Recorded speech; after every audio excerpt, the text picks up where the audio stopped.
everyone, welcome back to your favorite channel Gardening Diary. இது உங்கள் friend நிமி. இன்னைக்குள்ள வீடியோல நர்சரியில இருந்து புதுசா ரோஸ் வாங்கிட்டு வந்திருக்கோம் அப்படினா அத first 3 months அது நடுறதுல இருந்து இல்ல வீட்டுக்கு கொண்டு வந்ததுல இருந்து first 3 மாசம் அது எப்படி பராமரிக்கிறது என்னெல்லாம் பண்ணனும் அப்படின்றத பத்தி தான் இன்னைக்கு பார்க்க போறோம். நம்ம Gardening Diary சேனல் ஸ்டார்ட் பண்ணதுல இருந்து இப்போ வரைக்கும் நிறைய பேர் வந்து ரோஸ் வளர்ப்புல சக்சஸ் பார்த்திருக்காங்க, பயனடைஞ்சிருக்காங்க. ரொம்பவே நல்ல விஷயம். கொஞ்சம் பேரோட ஸ்டோரிஸ் நம்ம பார்த்தோம், போட்டோஸ் கிளிப்ஸ் எல்லாம் அப்பப்போ பார்ப்போம் இல்லையா. எல்லாரோடதும் ஃபீச்சர் பண்ண முடியாது. டெய்லி எனக்கு நிறைய மெசேஜஸ் வரும், சிஸ்டர் வந்து பிளான்ட் இந்த மாதிரி ஆயிடுச்சு, நீங்க சொன்ன மாதிரி செஞ்சேன், இப்போ இப்படி இருக்குது, பிளான்ட் இஸ் வெரி குட் அப்படின்னு. So we are all going in the right direction. ஸோ அது எனக்கு ரொம்ப சந்தோஷமான விஷயம். அதே இதுல இன்னும் நிறைய பேர் வந்து சிஸ்டர் செடி வந்து காப்பாத்துங்க அப்படின்னு தான் வர்றாங்க. இன்னும் இல்ல வரக்கூடிய கேள்விகள்ல ஒரு மெசேஜஸ்ல ஒரு 50% இந்த மாதிரியானதா இருக்கு. ஸோ அதுல நிறைய பேர் வந்து தவறான சேனல்கள் பார்த்து தவறான இன்ஃபர்மேஷன்ஸ் எடுத்துட்டு அவங்க அப்படி பண்ணதுனால அவங்க செடி வந்து இந்த மாதிரி ஒரு நிலைமைக்கு கொண்டு வந்திருக்காங்க. ஸோ சிலருக்கு வந்து எனக்கு ஹெல்ப் பண்ண முடிஞ்சது, எல்லாரோடதையும் வந்து நம்ம காப்பாற்ற முடியாது, சரி பண்ண முடியாது. ஸோ எனிவேஸ், இதுல என்னன்னா தமிழ்ல இருக்கக்கூடிய 90% ரோஸ் வளர்ப்பு பத்தின சேனல்ஸ் வந்து ரோஸ் க்ரோயிங் எக்ஸ்பீரியன்ஸ் என்னன்னு தெரியாமலே மக்களுக்கு வந்து கைடன்ஸ் டிப்ஸ் எல்லாம் சொல்றாங்க. அதையும் நிறைய பேர் ட்ரை பண்ணி, எஸ்பெஷலி ரோஸ் வளர்க்க ஆவலா இருக்கிறவங்க எல்லாருக்குமே பிடிக்கும் இல்லையா, ட்ரை பண்ணி தோல்வி அடைஞ்சு மனசுடிஞ்சிட்டு பிளான்ட்டை கொன்னுட்டு சிஸ்டர் பிளான்ட்டை சேவ் பண்ணுங்க, இல்லை இது என்ன பண்றது அப்படின்ட்டு வருவாங்க. ஸோ அதில் ரோஸ் வளர்ப்பு எக்ஸ்பீரியன்ஸ் என்னன்னு தெரியாமலே அவங்க வந்து சொல்லிக் கொடுக்குறாங்க இல்லையா. ஸோ நான் வந்து உங்களுக்கு ஏதாவது ஒன்று சொல்கிறேன் அப்படின்னா, நான் ஒரு 5-6 years I have quite some experience. நானும் நிறைய 10-15 வருஷம் எக்ஸ்பீரியன்ஸ் எல்லாம் கிடையாது. இந்த ஜேர்னியில் நான் என்ன படிச்சனோ, நான் என்ன தெரிஞ்சுக்கிட்டேனோ, ஸோ இந்த ஃபெர்டிலைசர் போட்டால் இல்லை இந்த பெஸ்டிசைட் போட்டால் பிளான்ட் எப்படி ரியாக்ட் பண்ணோம், அது ஒர்க் அவுட் ஆகுமா ஆகாதா ட்ரை பண்ணிட்டு தான் நான் உங்கள்கிட்ட வந்து சொல்லுவேன். ஸோ நான் வந்து நீங்கள் இதை பண்ணுங்க அதை பண்ணுங்க, பிளான்ட் வில் க்ரோ அப்படின்னு இது வரைக்கும் சொன்னதில்லை. ஸோ அந்த மாதிரி இன்ஃபர்மேஷன் வந்து மக்களை ஒரு தவறான வழியில கொண்டு போகுது, மிஸ்லீடிங் அண்ட் மிஸ்கைடிங். நிறைய பேர் என்கிட்ட சொன்ன விஷயங்கள் வந்து வாய்ஸ் மெசேஜஸ் எல்லாம் நிறைய பேர் சொல்லியிருக்காங்க. ஃபர்ஸ்ட் நான் யோசிச்சேன், ஸோ அதை எடுத்து போடலாமா அப்படின்னு. அப்புறம் தென் ஐ தாட், எதுக்கு என்னொருத்தங்களோட மனசு கஷ்டப்படுத்தணும் அப்படின்ட்டு I didn't put it, I don't want to do it. So தயவு செஞ்சு ரோஸ் வந்து நீங்க ஏதாவது ஒன்று கொண்டு கொடுக்கறதுனாலயோ இதை கலக்கி விடுறதுனாலயோ ஒரே வாரத்துல வந்து உங்களுக்கு செடி வந்து கொத்து கொத்தா பூக்காது, நிறைய தளிர் எடுத்து செடி வந்து பெருசாகாது. எல்லா பிளான்ட்டுக்கும் ஒரு முறை இருக்கு, அதை நீங்க ஃபாலோ பண்ணி வளர்த்தீங்கன்னா தான் அதோட பெனிஃபிட். சில டைம் 1 monthல உங்களுக்கு அதோட ரிசல்ட் தெரியும், சில டைம் 6 months 1 year கூட ஆகலாம். ஓகே, 15 yearsக்கு முன்னாடி நம்ம வளர்த்த நாட் ரோஸ் கூட நார்மலா நீங்க நட்டு விடுறது வந்து கவுடாங் அந்த மாதிரி ஏதாவது ஒன்று போடுவாங்க, அது பாட்டுக்கு வளரும், நிறைய பூக்கும். ஆனா இப்போ உள்ள என்வாயன்மெண்ட் வந்து அப்படி இல்லை. அதுவும் நிறைய ஹைபிரிட்டி ரோசஸ் ஒரு ஹைபிரிட் வெரைட்டி ரோசஸ்ன்னு சொல்லலாம். ஏன்னா எல்லாமே கிராஃப்டட் ரோசஸ் நம்ம வாங்கி வளர்க்குறோம் இல்லையா. ஸோ அது வந்து நாட் ரோஸ் மாதிரி இல்லை. நிறைய கேர் வேணும், நிறைய ஃபீட் கொடுக்கணும், அதுக்குன்னு ஒரு ரொட்டீன் ஃபாலோ பண்ணணும். அப்படின்னா தான் நமக்கு வந்து அதை வளர்த்து எடுக்க முடியும்.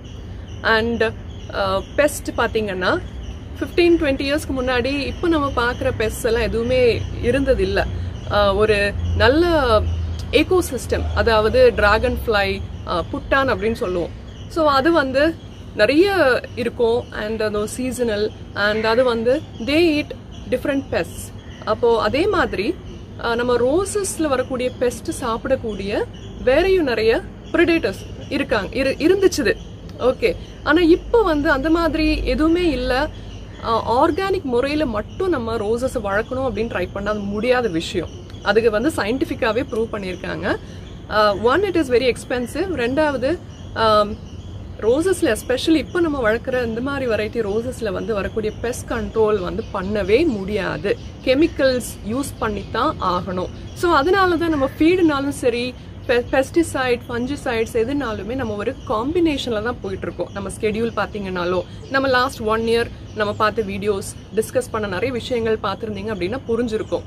ஸோ தயவு செஞ்சு அதனால இது பண்றதுனாலயோ இல்லை நம்ம ஏதாவது ஒன்று நீங்க ஏதாவது ஒன்று பண்றதுனாலயோ ரோசஸ் வந்து நீங்க வளர்த்து எடுத்து பெரிய சக்சஸ் பார்க்க முடியாது. ஸோ தயவு செஞ்சு அதை புரிஞ்சுக்கோங்க and follow a systematic method.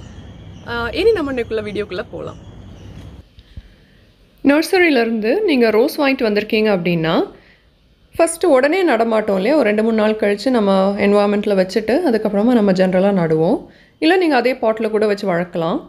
So நீங்கள் அது நடுறதா இருந்துச்சுன்னா, ரீபாட் பண்ணுறதா இருந்துச்சுன்னா என்ன மாதிரி பாட் சைஸ், என்ன மாதிரி மண் கலவை ப்ரிப்பேர் பண்ணலாம், ஆப்ஷன்ஸ் அதெல்லாமே நம்ம நிறைய வீடியோஸ் பார்த்துருக்கோம். மேலே அந்த ஐ பட்டனில் ப்ரெஸ் பண்ணிங்கன்னா அந்த கார்ட்ஸில் அந்த வீடியோஸ் எல்லாம் கொடுத்துருக்கேன். டிஸ்கிரிப்ஷன் பாக்ஸில் கூட எல்லா முக்கியமான வீடியோஸும் இது சம்மந்தமான வீடியோஸ் எல்லாமே கொடுத்துருக்கேன். அதை நீங்கள் பார்த்துக்கலாம். ஃபுல்லு பாருங்கள். பார்த்தீங்கன்னா உங்களுக்கு அதிலே டீட்டெயில்ஸ் எல்லாமே இருக்கும். உங்களுக்கு ஒரு ஐடியா கிடைக்கும். நீங்கள் என்கிட்ட வந்து கேட்கணும் அப்படின்னு தேவையில்லை. ஓகே, நம்ம அதை பற்றி இந்த வீடியோவில் பார்க்க போகிறதில்ல. நம்ம நட்டதுக்கு அப்புறமா என்ன பண்ணோம், அந்த செடியை வந்து எப்படி பராமரிக்கிறது, இனிஷியல் ஃபியூ மந்த்ஸ் அது ரிலேட்டடாக நிறைய கேள்விகள் வரதுனால அதை நம்ம ரொம்ப விரிவாக இந்த வீடியோவில் பார்க்கலாம். நீங்கள் நர்சரி பாட்டில் வாங்கிட்டு வந்திருப்பீங்க இல்லையா, ஒருவேளை அதிலே வச்சு வளர்க்க விரும்புனீங்க அப்படின்னா நிறைய செம்மண் போட்டிருப்பாங்க. அதனால் டாப் சாயில் மாற்றுங்க. உங்களுக்கு எவ்வளோ முடியுதோ எடுத்து போட்டுட்டு ஃப்ரெஷ் மிக்ஸ் போட்டு ஃபில் பண்ணிடுங்க. இதை பற்றியும் அந்த வீடியோஸ் நான் போட்டிருக்கேன். இந்த டிஸ்கிரிப்ஷனில் இந்த வீடியோவும் இருக்குது, டாப் சாயில் மாற்றுறது பற்றி. ஸோ அது பண்ணிக்கலாம். அண்ட் அதை நீங்கள் பண்ணதுக்கப்புறம் ஷேடில் வைக்கணும் அப்படின்னு கிடையாது. நீங்கள் உடனே சன்லைட்டில் மாற்றி ரெகுலர் ரோசஸ் மாதிரி அதை பராமரிக்க ஆரம்பிக்கலாம். ஆனால் அந்த ரோசஸ் கூட நம்ம இப்போ பார்க்குறோம் இல்லையா, அந்த ஃபஸ்ட் 3 months கேர், அதே ஸ்டெப்ஸை நீங்கள் ஃபாலோ பண்ணலாம். கொஞ்சம் வளர்ச்சி குவிக்காக இருக்கும். அப்புறமா நீங்கள் ரீபாட் பண்ணிக்கலாம். இதில் பார்த்தீங்கன்னா முதல் மாதம் அந்த செடிக்கு என்னெல்லாம் பண்ணணும் அப்படின்றத ஒரு சின்னதாக ஒரு சார்ட் மாதிரி நான் ரெப்ரசன்ட் பண்ணியிருக்கேன். இடது பக்கம் அந்த ஒவ்வொரு வீக்கும் வாரம் 1, 2, 3, 4 அப்படி 4 வீக்ஸாக பிரிச்சுருக்கேன். மேலே மண்டே டு சண்டே அந்த மாதிரி ஒரு டேஸ் இருக்குது. இப்போது டியூஸ்டே முதல் வாரத்தில் நம்ம அந்த ரோஸை நீங்கள் வாங்கிட்டு வந்து நட்டிருக்கீங்க அப்படின்னு வச்சுக்கோங்களேன். வாங்கிட்டு வந்து இல்லை அன்றைக்கி நட்டிருக்கீங்க, இல்லை வெனஸ்டே நட்டிருக்கீங்க அப்படின்னா பாட் பண்ணியிருக்கோன்னா ஃபஸ்ட்டு நம்ம ஹியூமிக்கும் ஃபஞ்சிசைடு கலந்த ஒரு ட்ரென்ச் கொடுத்துருவோம் இல்லையா. ஸோ இதில் வந்து நான் ட்ரென்ச்சை வந்து இந்த வாட்டர் கேன் வச்சு தண்ணி விடுற மாதிரி காமிச்சிருக்கேன். உங்களுக்கு கன்ஃபியூஷன் ஆகக்கூடாது அப்படின்றதுக்காக. எங்கெல்லாம் ஸ்ப்ரே பண்ணணுமோ அதுக்கு ஸ்ப்ரே பாட்டில் மாதிரி காமிச்சிருக்கேன். ஃபீடு பெஸ்டிசைட் ஸ்ப்ரே பண்ணுறதுக்கு அந்த ஸ்ப்ரே கேன் இருக்கு இல்லையா, அது காமிச்சிருக்கேன். அது என்னென்ன அதை மீன் பண்ணுது அப்படின்னு நான் வலது பக்கம் கீழே மென்ஷன் பண்ணியிருக்கேன். உங்களுக்கு கன்ஃபியூஷன் இருந்தால் நீங்கள் அப்படி கூட பார்த்துக்கலாம். ஸோ முதல் வாரம் செடி வாங்கியிருக்கோம், வாங்கி பாட் பண்ணிட்டோம். ஃபஸ்ட்டு ஹியூமிக் ஃபஞ்சிசைட் கலந்து அந்த ட்ரென்ச்சை நம்ம கொடுத்துருவோம். அது நீங்கள் நர்சரியிலேருந்து வாங்கிட்டு வந்து வச்சுருக்கிற ரோஸுக்கு வந்து நீங்கள் அது கொடுக்க வேண்டாம்.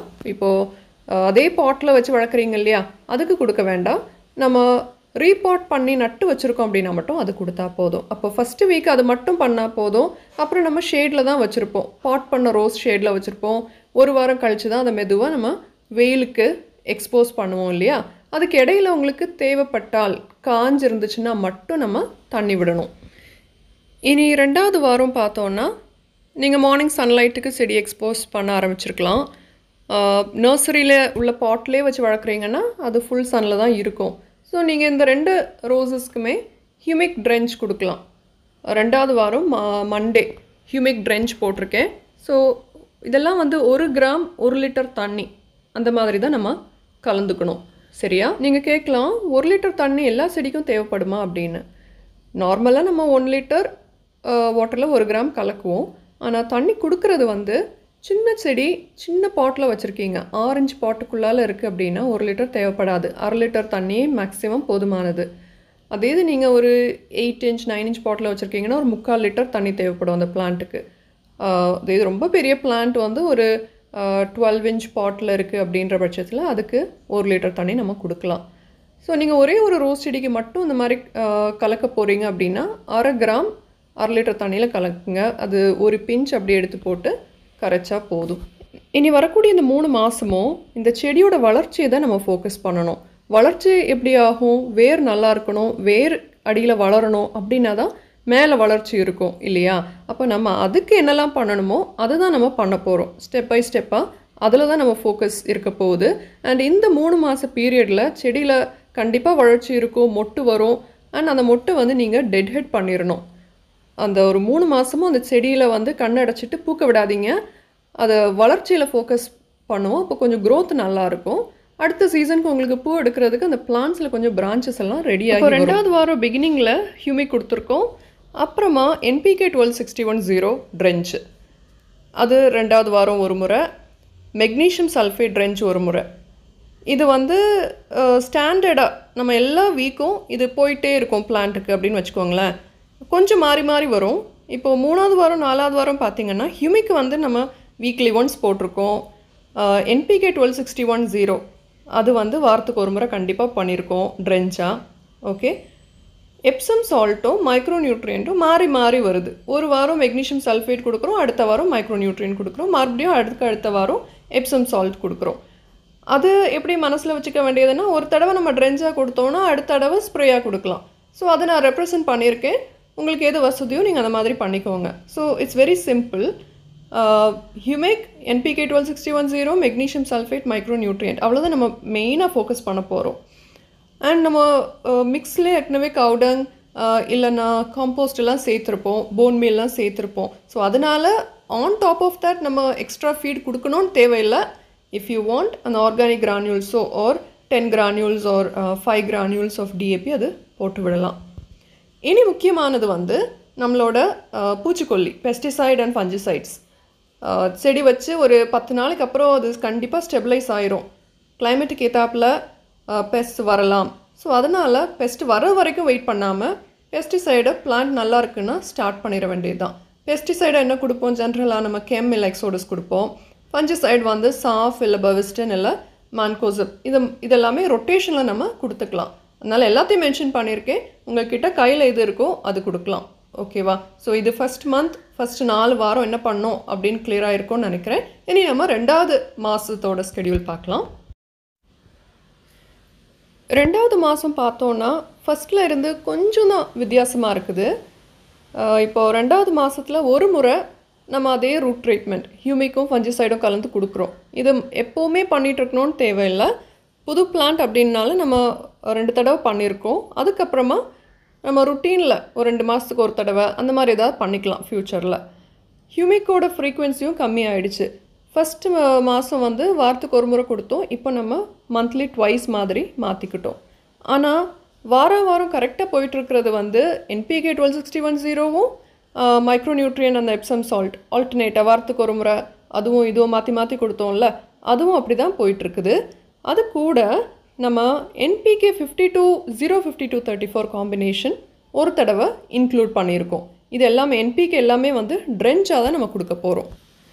அகெயின் நம்ம வந்து கலக்கிற ப்ரொப்போர்ஷன் வந்து சேம், 1/2 கிராம் 1/2 லிட்டர் தண்ணி, இல்லைனா 1 கிராம் 1 லிட்டர் தண்ணி தேவைக்கு ஏற்றாப்பில் நம்ம கலக்க வேண்டியது தான். ஸ்ப்ரேக்குனாலும் சரி ட்ரென்ச்சுக்குனாலும் சரி அதே ரேஷியோவை ஞாபகத்தில் வச்சுக்கோங்க. கூடவே பெஸ்டிசைட் ஃபஞ்சிசைடையும் நம்ம கண்டினியூ பண்ண வேண்டியது தான். ஸோ அதுதான் 2வது மாதம் ஸ்கெடியூல். அண்ட் இந்த டைமில் உங்களுக்கு இந்த ஃபஸ்ட் மந்த்லேருந்து செகண்ட் மந்த் போகிற டைம்லேயோ இல்லை ஃபஸ்ட் மந்த்லேயோ உங்களுக்கு ரூட் ப்ராப்ளம் இருக்கிற மாதிரி தெரிஞ்சுன்னா, ஏற்கனவே ரூட் ப்ராப்ளம் பற்றி ஒரு வீடியோ போட்டிருக்கேன்ல, ஹைட்ரஜன் பெராக்சைட், அந்த ட்ரீட்மெண்ட், இதை ஸ்டாப் பண்ணிட்டு அதை மட்டும் பண்ணுங்கள். ஏன்னா அது பண்ணும்போது நம்ம NPK 1261-0 உடனே கொடுக்க மாட்டோம். ஸோ அதனால் பிளான்ட் ஸ்டெபிளைஸ் பண்ணதுக்கப்புறம் தான் நம்ம மறுபடியும் அதுக்கு இந்த ருட்டீனுக்குள்ளே கொண்டு வரணும். ஸோ அப்படி இருந்துச்சுன்னா அந்த வீடியோ ரெஃபர் பண்ணி அதை ஃபாலோ பண்ணி மறுபடியும் இதை நீங்கள் கண்டினியூ பண்ணிக்கலாம். 3வது மாதம் வந்து எதுவுமே ரொம்ப காம்ப்ளிகேஷன் கிடையாது. 2வது மாதம் நம்ம கிட்டத்தட்ட என்ன ஃபாலோ பண்ணோமோ அதே தான் கண்டினியூ பண்ண போகிறோம். ஒரே ஒரு வித்தியாசம், ரூட் ட்ரீட்மெண்ட் மட்டும் கிடையாது. அந்த ஃபஞ்சிசைட் ஹியூமிக் கலந்து கொடுக்குறோம் இல்லையா, அது மட்டும் இல்லை, மற்றபடி எல்லாம் அதே மாதிரி தான் நம்ம ஃபாலோ பண்ணுறோம். ஸோ இந்த பீரியடில் உங்கள் செடி கண்டிப்பாக புது ஷூட்ஸ் வந்து கொஞ்சம் கிளைகள் வர ஆரம்பிச்சிருக்கும். இட் டிபெண்ட்ஸ், சில டைமில் பேசல் ஷூட் கூட வந்திருக்கலாம். ஸோ இப்படி நல்லா வளர்ந்துட்டுருக்கு, க்ரோத் இஸ் ஓகே, நீங்கள் சாட்டிஸ்ஃபைட் அப்படின்னா இதை நீங்கள் ஸ்டாப் பண்ணிவிட்டு நம்மளோட நார்மல் சார்ட் இருக்கு இல்லையா, ஃபீட் ஸ்கெடியூல் சீசனுக்கு ஏற்றாப்பில் அதை நீங்கள் ஃபாலோ பண்ண ஆரம்பிச்சிடலாம். அப்படி இல்லை பிளான்ட் கொஞ்சம் டல்லாக இருக்குன்னா இதே இதை நீங்கள் 1 மாதம் கூட கண்டினியூ பண்ணுங்கள். இது கூடவே நீங்கள் ஸ்லோ ரிலீஸிங் ஃபீட் ஏதாவது மீடியாவில் சேர்த்து விடுங்க. இவ்வளோ பண்ணினாலே நீங்கள் போதும். இதுக்கு ஜாஸ்தியாக கூடுதல் எதுவும் பண்ணணும் அப்படின்னு தேவையில்லை. பேசிக்காக ஃபர்ஸ்ட் 1 to 4 months இதுவே ஃபாலோ பண்ணுங்கள். அப்புறமா ட்ரை பண்ணிவிட்டு ரிசல்ட்ஸ் எப்படி இருந்துச்சுன்னு கண்டிப்பாக ஷேர் பண்ணுங்கள். இந்த வீடியோவில் தான் friends, thank you so much for வாட்சிங். இனி வரக்கூடிய வீடியோஸில் நம்ம க்ரோ அவார்ட் வினர்ஸோட ரோஸ் வளர்ப்பு எக்ஸ்பீரியன்ஸ், மற்ற பார்ட்டிசிபெண்ட்டோட ரோஸ் பிக்சர்ஸ், வேறு யாரெல்லாம் அந்த கிஃப்ட் ரிசீவ் பண்ண போகிறாங்க, அந்த லிஸ்டெல்லாம் இனி வர வீடியோஸில் நம்ம பார்க்கலாம். Stay tuned for all those new videos. Till then, happy gardening and take care of yourself. Until next time, this is your friend Nimi saying goodbye from Gardening Diary. Bye bye everyone.